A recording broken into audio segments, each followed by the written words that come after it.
Today we're making a frittata. If you're looking for a clean, healthy, nutritious dish, I highly recommend a frittata. What I really love about a frittata is it's a great way to use up whatever you have on hand, and it's really great for meal prepping, whether you want to make breakfast for your kids in the morning or you want to make lunch to take to work. You can really use whatever you like. Today I'm working with spinach, tomatoes, mushrooms, and a little Parmesan, but you can really choose your own adventure and use whatever you like as your ingredients. Part of eating clean is also cooking clean, so today I'm gonna be using this made-in CeramiClad frying pan.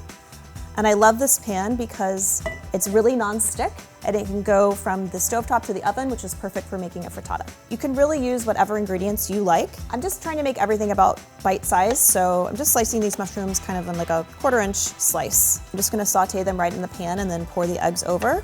If you wanna use something like bacon or sausage, you just wanna make sure you cook that in advance. Your ratio can be a little bit loose when you're making a frittata. I'm gonna go with 8 eggs for this size pan and about 3 or 4 cups of ingredients.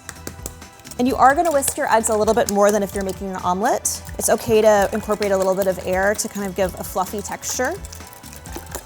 You don't wanna overbeat the eggs, but just make sure that the whites are really incorporated with the yolks. One thing to know about CeramiClad is be at about medium-low to medium heat. And you always wanna heat it with something in it. So I'm actually gonna add a little bit of water. You don't wanna have it so low that it's not gonna activate those non-stick properties.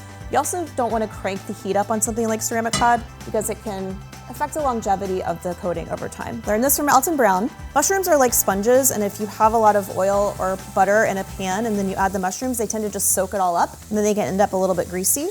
But cooking them in water kind of actually helps their moisture come out and it helps to concentrate their flavor. Obviously, it's definitely a healthier way to cook mushrooms. They're not gonna absorb as much of that fat, and then I'm gonna add some shallot.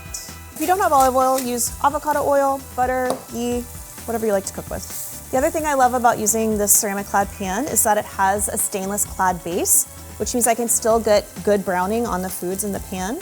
You know, it has this super slick coating, but at its heart, it's really a stainless steel pan, and I can still get really nice browning on my food. All right, mushrooms are looking good. Time to add my tomatoes. This surface is non-reactive, so I can use any kind of ingredient that I want. Tomatoes are not a problem at all. A little bit more salt and pepper. My mushrooms are browned. My tomatoes are softened. My spinach is wilted. My oven is preheated to 375. I am ready to pour the eggs in, and I'm gonna add my Parmesan. If you wanna make this dairy-free, totally fine. You can skip the cheese, but I think Parmesan is a really nice addition. So I'm going to move these around like I'm making scrambled eggs, and that's just to kind of help the eggs cook through evenly. So I'm just kind of scraping around the sides and continuing to stir with little motions. This part's gonna take about 5 minutes. I'm starting to see it set on the edge, so I'm just gonna let some of this raw egg flow underneath. So I'm just trying to help it be more even now so that the oven has to do less work. All right, this is what you're looking for. The edges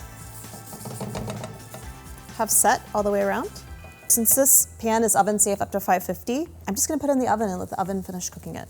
375 for about 10 minutes. Oh, she's so pretty. You can see how it's a little bit puffed. That was from whisking those eggs really well. You can always check to see if your frittata is done by inserting a paring knife. You don't wanna cut all the way through, just kind of a little peek. I really prefer this method. Some people like to broil their frittatas. I would not recommend that in this pan. And I also don't really like to get a super brown top. I really like the way the frittata looks just like this. And that CeramiClad pan just slid right out. You can see, very clean, hardly anything to wash. Let's dress her up a little bit. We're gonna put some more parm on top. Again, totally optional, but delicious. Got a little flaky salt and pepper. Got dill and basil. You can use whatever you like. You can use herbs to add flavor without adding any more fat. I'm gonna plate this with a little salad. I think some kind of like lemony vinaigrette would be a great complement to the frittata. All right, let's try it. It's so good, it's so satisfying. It's really a whole meal in one. You've got your protein, you've got your vegetables. You can riff on this. You can make this however you like. It's really just a great base recipe for you.